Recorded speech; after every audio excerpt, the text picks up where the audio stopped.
We started talking about financial literacy. We talked about the idea it's not what you make, it's what you keep. And so I want to tie this all together with the purchase of your vehicle this week, your beloved Tesla. Yes. All right. Well, hello, everybody, and welcome to Replace Your Income with Kevin and Steve. How's it going, Kev? Fantastic. How are you? You seem very excited this morning. What's going on? Look. Okay, so my truck broke down. You're excited about your truck breaking down? Yeah, I'm excited that my truck broke down. I'd been waiting for it to break down because here's what happens. When something older breaks, what do?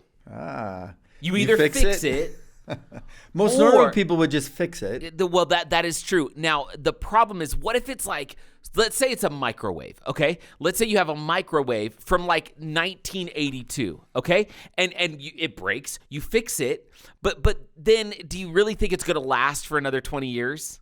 Probably not. So you may just go buy a new microwave, right? Very well possible. Yeah. Yes. So I bought a new microwave. Oh. Well, not a microwave, but a Tesla. So is it kind of like this scenario, Kev? So I don't think my sister-in-law listens to this, so I can tell the story. Yeah, you tell the story. So like her car broke down, but really it just needed an oil change. So she took it to the dealership to change the oil. Yeah. And she came home with a new car instead. So that's kind of like this, and it's especially applicable because I so desperately don't want to do car maintenance, even oil changes, that I got a car that does not require oil changes. Or gas. Yeah. Oh, yeah. One of those cars. I have to do, here's the it's totality. It's like the Fred Flintstone type car. Yeah, I just stick my feet right through. It's great. Here's the totality of the maintenance as I understand it. Tire rotations, which I still won't do, somebody else will, and washer fluid. So that's about, I got a Tesla. Awesome. I got a Model 3, and I'm very happy with it. And my kids think I'm cool. Now, it's the first time, literally ever. Yesterday, my daughter was running late, so I just ran her to the bus stop in the Tesla, and I pulled up, and there's like so many kids getting ready to get on the bus stop, and all of her friends and the kids, because it's a Model 3, but it's got some features to it that make it look kind of sporty, and all of her friends were like, thought it was pretty cool, which I know made my daughter feel cool, and that's really all this life is about, is just impressing other people. That's it. Nothing else. Yeah. You just chase. Can't really argue with that. You just have to chase the praise of other people, and you're set. Yeah. That's awesome. No, it's awesome, man. It's really good. I like it. She's zippy. Tesla, she's zippy. I demonstrated the zip with you and Justin yesterday. And I don't think I'm going to be doing that very much because as we reach the end of the stretch of the road, I was scared. I did fear for my life. I'm like, well, this is faster than I expected. But yes, so I'm very excited because I've wanted a Tesla for a long time. And you know what I started to do? So because I was putting some final touches on getting our Halloween decorations put away. And so I have to like disassemble this animatronic. And so I was like, now that I have a Tesla, you know what I should listen to? The new Walter Isaacson biography of Elon Musk. Nice. So I started that. Yeah. It felt appropriate. That would be very appropriate. That I listened to a biography about Elon Musk whilst in my Tesla. Well, speaking of buying new vehicles when you really could have just fixed your vehicle. Yeah. There's this thing that you and I have been talking about lately called financial literacy. And this concept, this bigger picture that, in fact, you and I, chatted a little about this just recently over the last couple of days, that, when we were growing up, there wasn't a whole lot of financial literacy going on. No, there was not. Not in the schools, not at home, not in any other place. And I really don't think things have changed too much, or have they? Are your kids getting at home? But I mean, so yeah, and you bring up the topic of the podcast. It's not Teslas. It's financial literacy. It's this idea that you and I have been talking about. That we went to lunch like last week, and you'd brought this topic up, and we started to talk about it, and we've been just bouncing ideas back and forth. And so on this podcast, we love to come on and talk about real estate and things that are happening in the real estate world and what we're seeing and how we're viewing the world. And we went through and talked about what's going to be in the book and micro wins to millions. But one of the things that we've realized more and more, and I actually had this experience while it's weird. Don't mean to connect it to the Tesla again, but as I was talking to the sales guy, and the finance guy, just as we were finalizing everything, and I was sharing with them a little bit about what we do with real estate, a little of some of the financial principles that we espouse and live. They were blown away, dude. They were blown away. They're in auto finance and in this, they're adults who make good money. Like, they make good money. And they had not thought of some of these things that I was sharing. And it brings it back to this idea, and why we wanted to do the podcast today, that there is a severe lack, and this is what you just alluded to basic financial literacy that is taught in schools, that is taught in the home, and a lot of people don't even understand. I mean, this was my financial literacy education. Are you ready? I'm going to give it's very easy. I didn't receive any until I got to be a senior in high school. And there was a class as a senior in high school. And by the way, this is no knock on my parents. Like, they weren't really taught it necessarily either, right? So it's like you go along. My mom was really good at balancing the checkbook. Like, she taught me how to do that, but I didn't really know much beyond that. In fact, I remember when I was in college, so this is after I had my financial literacy course. This will show you how much I knew. I remember being in the quad my first year at college, and there was Visa that was there. And I was like, oh, you could just sign up and get this free money. Like, I didn't even understand the principle that when I got a card and I charged things on it, that I'd have to pay that back with interest. Like, it didn't really settle in my brain, because the only financial literacy class I had was senior year, and half the year was government, half the year was econ. And econ, this is what I remember. This is what it consisted of. There was a brief little mention of supply and demand, but more than anything, Steve, are you ready for what we did? We learned that when you open the newspaper, watch out, everybody, warning, okay? I'm about to drop massive financial knowledge on you, okay? When you open the newspaper, which for some of our millennial listeners, you're not sure what that is. They used to have news in paper. It's weird. That's why it's called newspaper.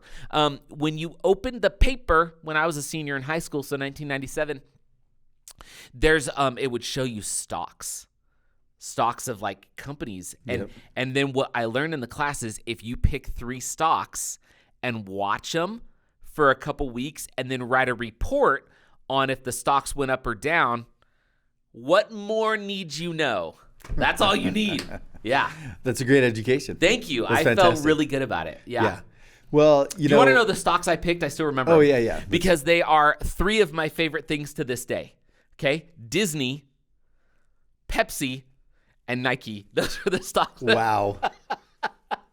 Those were the stocks that I picked. And then you would have done well if you would have stuck with them. I would have done well. And when you picked these stocks, how much money did you put into them? Oh man, I had so much on the line. I put exactly $0.00 in, but I did have to open the paper and watch if they went up or down. So. Yeah. No, that's cool. I mean, when you think about it, I know that we make fun of that, and it is kind of funny, but it's also kind of sad because your story is not unique. I know. And, I have my own stories in terms of, when I first got married, a young man, I barely knew how to budget. I remember getting super frustrated just trying to figure out our budget, and it was a really strange experience almost because it was so frustrating.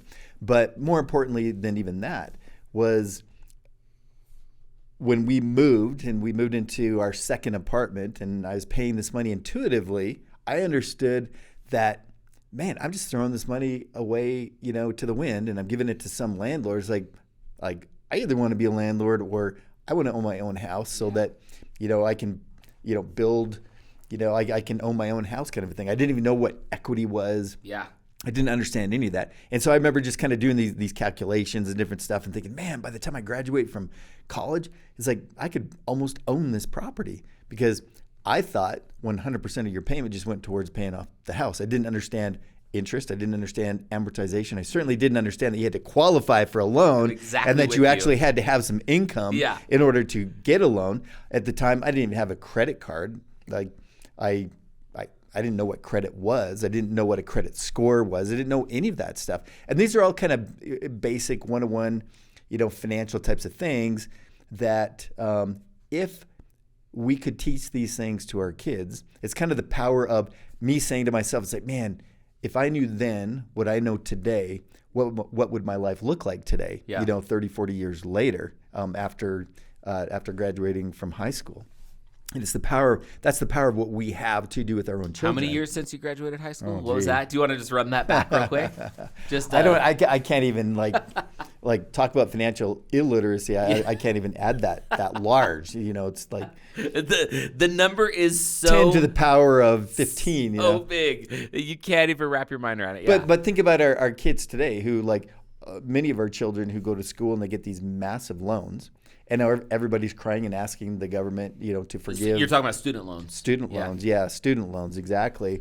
Because they don't quite even understand what a student loan is. Well, they don't have to pay it while they're going to school. So. They don't have to pay it, and they can spend it on whatever they want. And oftentimes it doesn't go towards their education and so on. But to pay literally tens of thousands of dollars, sometimes hundreds of thousands of dollars for these educations. To a university that, by the way, is looking to make money. We forget that, right? Yeah. They could be a nonprofit, but it is still a business, right? There are still dollars in and there's dollars out. Their tuition's going to go up. And people, I know I had the same experience. When I was trying to determine which school to go to, I didn't understand why. I remember having this distinct thought, which was, my parents were trying to help guide me to go to a school that was reasonable and affordable, but I didn't understand, because I was like, well, don't you just get loans to go to school? I couldn't even wrap my mind around the idea of what a debt would be. And this is why, by the way, I think a lot of Americans have a negative perception of debt, because once their mind goes, oh, a debt is a thing that I have to pay back with interest. Once they wrap their mind around that, it automatically becomes some sort of a negative thing. It's not, all of a sudden, it's not leverage, right? Because of what they're getting the debt on and how they're managing the debt. And so it's one of those pieces of financial literacy that lacks, because we don't teach people. Not only do we not teach what debt is, we don't teach good debt, bad debt. We don't teach credit scores. We don't teach how you're supposed to have a good credit score, what the necessity is of a good credit score. Let me give you an example of why a good credit score is necessary, okay, or helpful. A lot of people don't realize that your insurance rates could be drastically improved, which is going to save you real money if you have a good credit score. A lot of people just think, if I have a good credit score, I can go finance a car, I can go finance a house or whatever. It's more than that. When I went and got the Tesla, and I was talking to Justin about this morning, I'm a big fan, and you guys can judge me however you want. I am not Dave Ramsey. So I use a method that I'm sure tell you about one day, where I utilize certain financial instruments in order to pay down debt in a way that allows me to keep the majority of my money for as long as possible. Okay, that's what I do, as opposed to just sticking it in a bank and letting them make money off of me and lend against me, or instead of me just taking all of that money out of an account and throwing it at another company because I want to buy something. There's a method, right? And so I like to finance things, and there's a very specific way that I approach it. So I go to get the Tesla, and they run my credit, and I told them what my credit was, and they come back and they go, "This is the highest credit we've ever seen." It's a used Tesla. It's not a brand new Tesla. It was a used dealership, and they come back and say, "This is the highest credit we've ever seen since we've been here at this dealership." And I was like, "Okay, cool, awesome. So do you need me to verify my income? Do you need me to do all these things?" They're like, "With credit like yours, you don't have to do anything." Now, look, I don't know if that was wise or not, but for me, if I had a low credit score, guess what would have happened? I know what would have happened, because I used to be in auto finance. In fact, that's where I started to learn principles of finance. It was not in high school, and it was not in college. I still knew nothing, zero things. Once I got out of college and I started to work in auto finance, I started to understand, oh, you have to have income, you have to have credit, and if you have income, there's this ratio of how much income you make to how much you are showing on credit in terms of debt, and that creates a ratio, and that ratio has to be in alignment with what the lender determines to be a good credit risk in order to get you, whatever the loan is. I was at Wells Fargo Auto Acceptance, which doesn't even exist.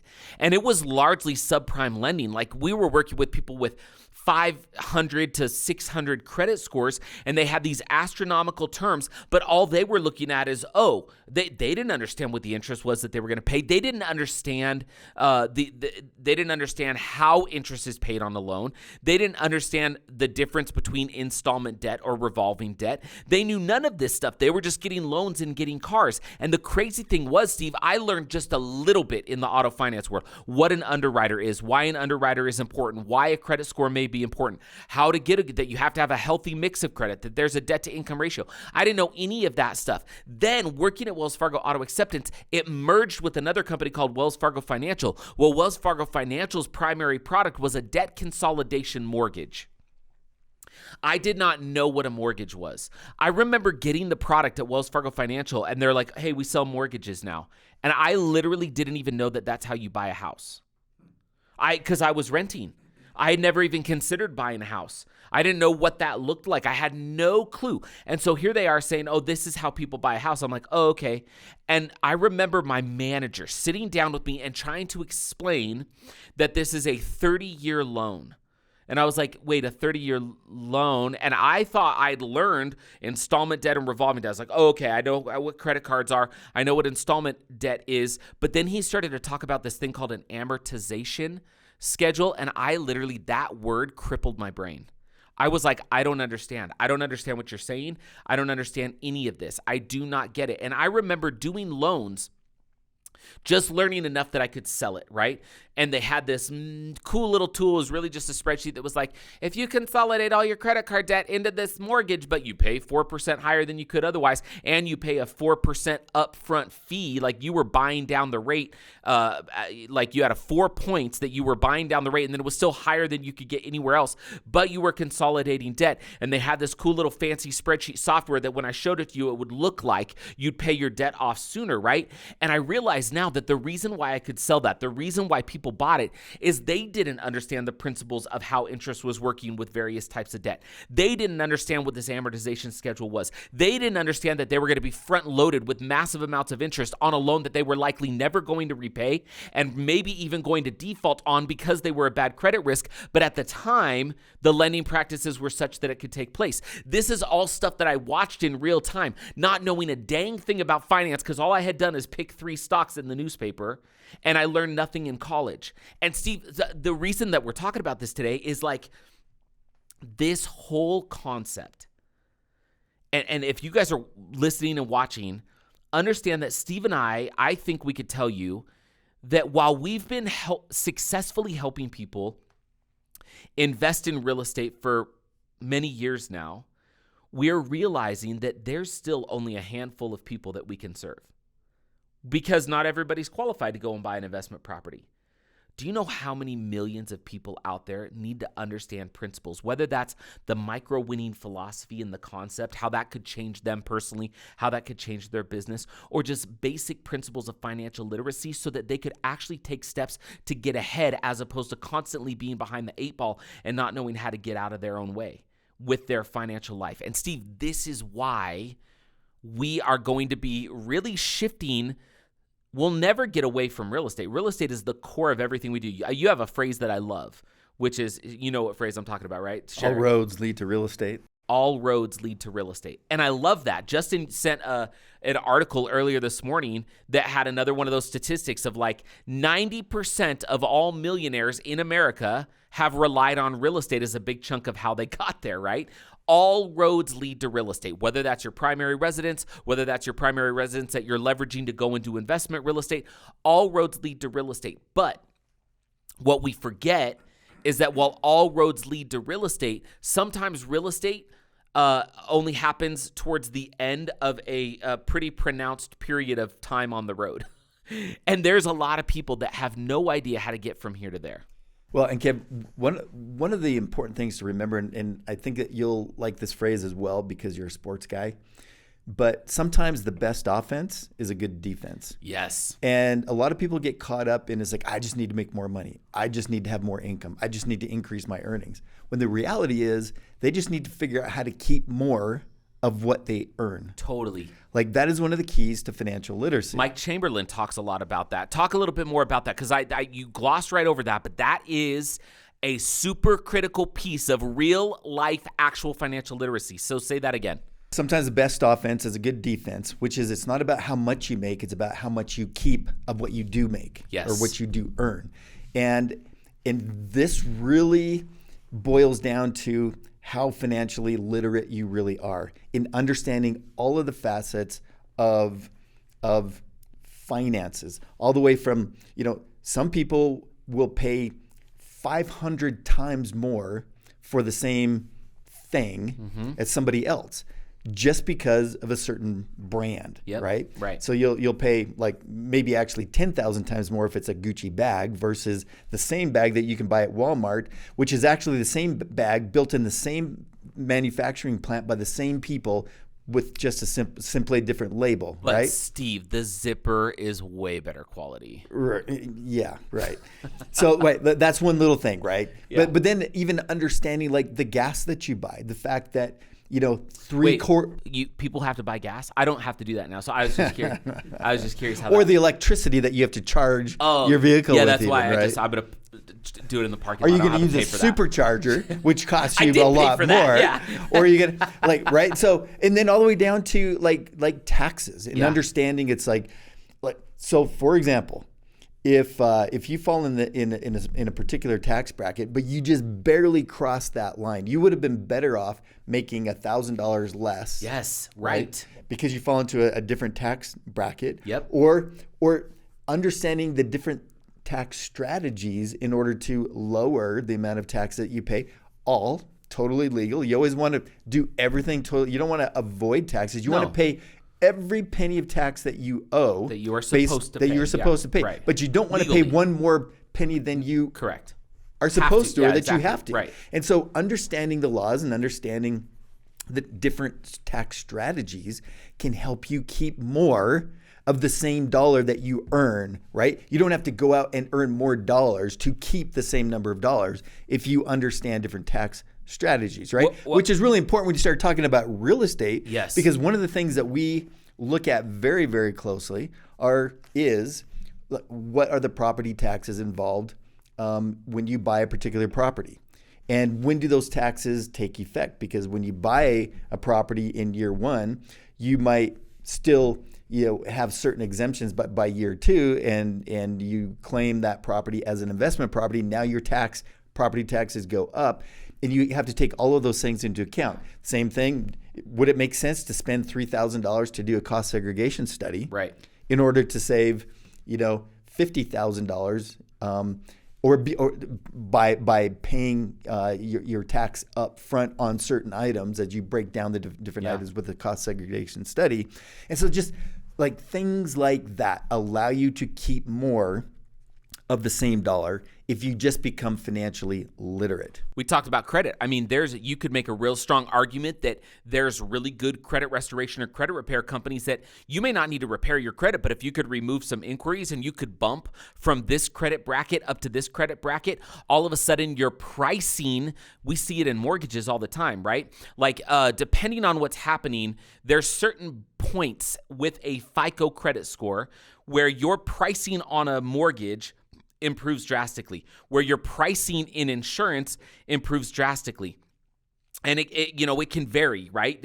There's a time when it was 700, then there was a time it was 720. I think it's probably still 740 today. I got to ask Dustin, I'm not sure, but there's like these points. So would it make sense to spend a few $100s to remove inquiries from your credit report to bump your score just a little to get into that next bracket, while at the same time figuring out how to keep more of your money by proving, how much income you made based on deductions that you could take to keep you in a tax bracket that means you don't have to pay as much tax. And if you multiply out that, you could keep that money. This is a big reason why I do utilize financing on stuff like my car, because there's ways that I can use the money that I'm allowed to. Kev, what is one of the things that you did while you were buying that car? You're sitting at the table with the finance guy. You made a phone call to somebody to ask them a question. I literally, so I'd been considering a Tesla, partially because like they go fast, right? And partially because like it's cool. But now listen, even within that, I'm like, do I need a Model X? Do I need a Model 3? Where is the breaking point, right? I just got a Model 3. It's like the low-end Tesla, but it had some cool things. But you would talk to me, Steve, about some of the tax benefits in addition and beyond just the tax credit that you could get if you get a new Tesla. Right, because you talked to me about leasing versus buying outright, and I shared with you some depreciation strategy that you then verified with your accountant. Yeah, so I'm there looking because there was my nephew works at a dealership and they had just got a Tesla in that was a used one and it looked awesome. I was like, this might be perfect, that color combination, everything that I wanted. So I went to go drive it and I drove it and of course I fell in love instantly. But then before I bought it, I called Kai, who's our kind of in-house, one of our CPAs that works with our clients. And I was like, Kai, he was literally driving home from the golf course, right? They were in Vegas. And I was like, he and Tony were both, we got to have him on the podcast. I was like, you guys, I'm at the dealership. I'm thinking about buying it. Here's the price, da-da-da-da-da. Kai, based on my situation, how do we make this make sense? Is this a good decision? Now, Kai, being a CPA, had actually just bought his own Tesla, but he then broke it down for me. Dude, you could do this. You could depreciate this. We can spread out the depreciation here. You could X, Y, and Z. And I went, awesome. And then I went forward and I bought it. And part of the reason was the tax benefits that I was going to get as a result of buying that over something else. So it was just a piece of having somebody in my life that knew a lot more than me. You are significantly smarter than me, mostly because you're so much older. And then I'm just kidding. You're not so much older. You're just really a lot older. But just joking. But the guy who's just straight up smart, and Tony, who are just so much smarter than me.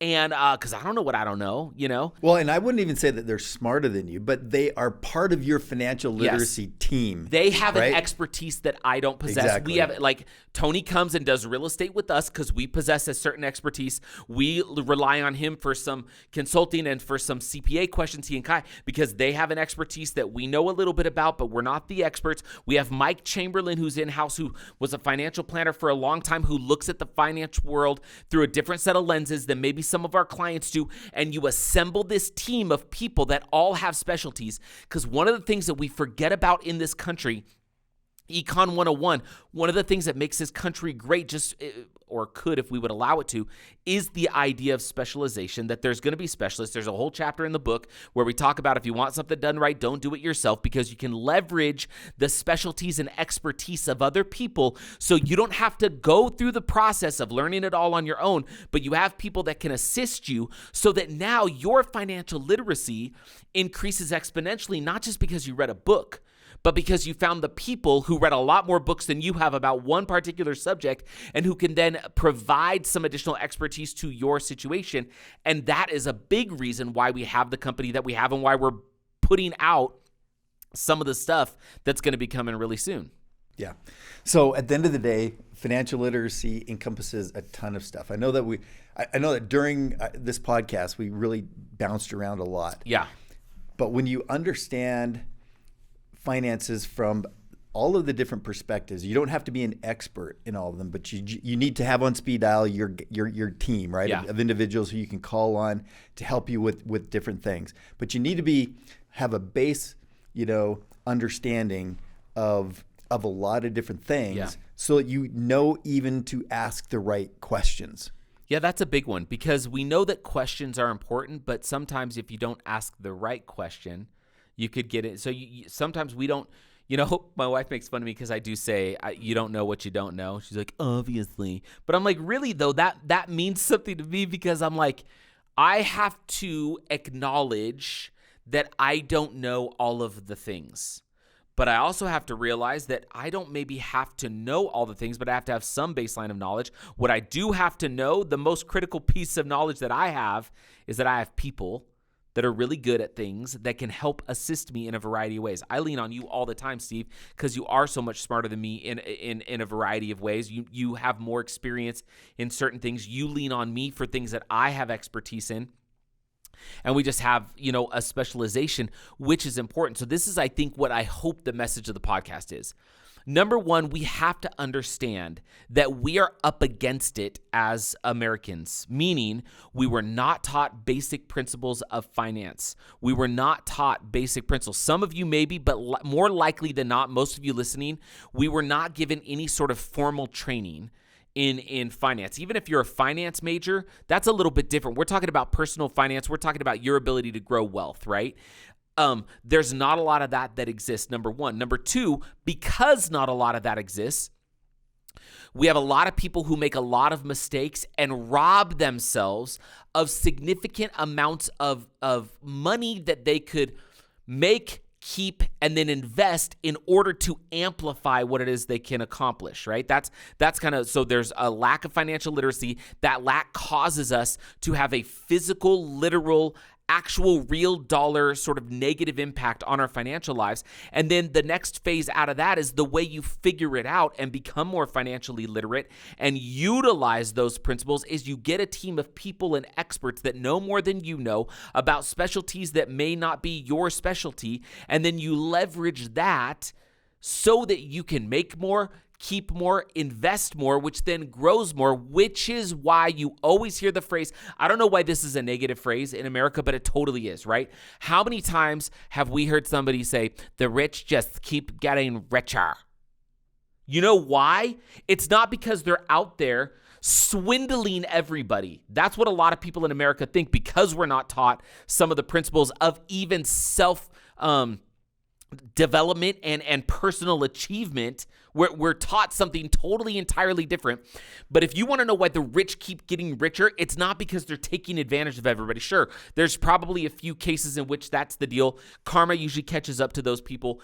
The reason the rich get richer is because the rich utilize the tax code, the principles, the literacy that's available to them, the teams and the experts that's available to them, so that they can take that which they've created, that seed, and plant it and nourish it so that it can blossom. That's like saying trees only get more treeier over time. Well, they do. Well, let me kind of tie this together. We started out the podcast talking about this new Tesla that you got, and then we started talking about financial literacy. We talked about the idea of it's not what you make, it's what you keep. And so I want to tie this all together with the purchase of your vehicle this week, your beloved Tesla. Yes. So I'm going to reveal a couple things. Number one, I think you paid around $30,000 for it, Correct. Right?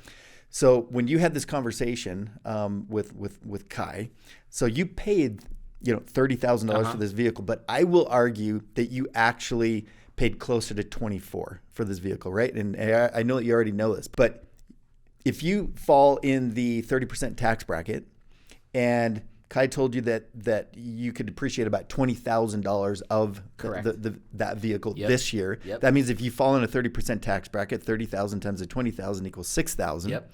Which means you literally will pay $6,000 less on your next tax bill. Yes. Those are real dollars. So take the $30,000 minus the $6,000, and you actually paid $24,000 for this $30,000 vehicle. Yep. That's the kind of thing that we're talking about, is that where else could you, without asking the dealership to sell it for you for less, without going to the bank and robbing them of $6,000. Yeah. The rules existed because of your financial literacy. You were able to put together this deal in such a way and take advantage of existing tax code and your professional licensed CPA, that the reality is you paid closer to $24,000 for that vehicle and $6,000 extra dollars in your pocket. Like, what could you do with an extra $6,000, Kev? Should I buy you a present? I feel like that's sure. You could use a portion of it. I think that would be a really, really good idea. But imagine, there's a lot. I mean, honestly, and to be totally honest with the methods that I use, all that does is it gets me one step closer to my next property purchase, to be totally honest. Well, right. So there's a 100 different ways you could look at it. It's like, well, that will pay my mortgage for the next 4 months. That will make my car payment for the next 3 years. 100%. Right? So it's like, I prepaid with that, my vehicle payment for the next 3 years. So this is why this conversation is so critical, and why we'll be spending a little bit more time in the coming months and years on this broader topic and how it relates to real estate and how it can actually facilitate your ability to buy real estate. Because there's 4 things that you need to become a real estate investor. Number 1, you got to have the good credit. Number 2, you got to have the resources for the down payment. Number 3, you've got to have the income. And number 4, you have to have the desire to do real estate, right? So if you're somebody and who, I would say the mindset that allows that desire to function. Because if you don't have a proper, you could have a desire to do real estate, but you will get in your way so many times if you don't have the proper mindset of what that real estate could do. So I think that desire and that mindset is really, you listed it as the last category. In a lot of ways, I think that it's one of the most important categories, and it's the reason why you'll get out of your own way if you're listening in order to actually go do real estate. Okay, if you're looking for a down payment, you literally, because you were planning to pay a certain amount in taxes, or you may even get a tax refund, and you could literally take that $6,000 and put it in some kind of an investment or something that is part of your next down payment. I mean, after I buy you a gift, yes. Right, so you'd probably have like $100 left over if you were really like the friend that I think you are. Yes, right? Good call. Yeah. So it's powerful. It's just absolutely powerful. It is. So, you guys, we hope that this was at least an interesting discussion. There's so much more, and we could go so much deeper on so much of this, and I think we probably will start to do that because all of it rounds out and colors in the lines of the vibrant picture that could be your financial life. And so we hope that this was enjoyable. We hope it was an interesting discussion and topic, and we had fun talking about it. And I'm gonna go have fun and make my Tesla go zoom. Okay? Have a good one, Kevin. Let's see you guys.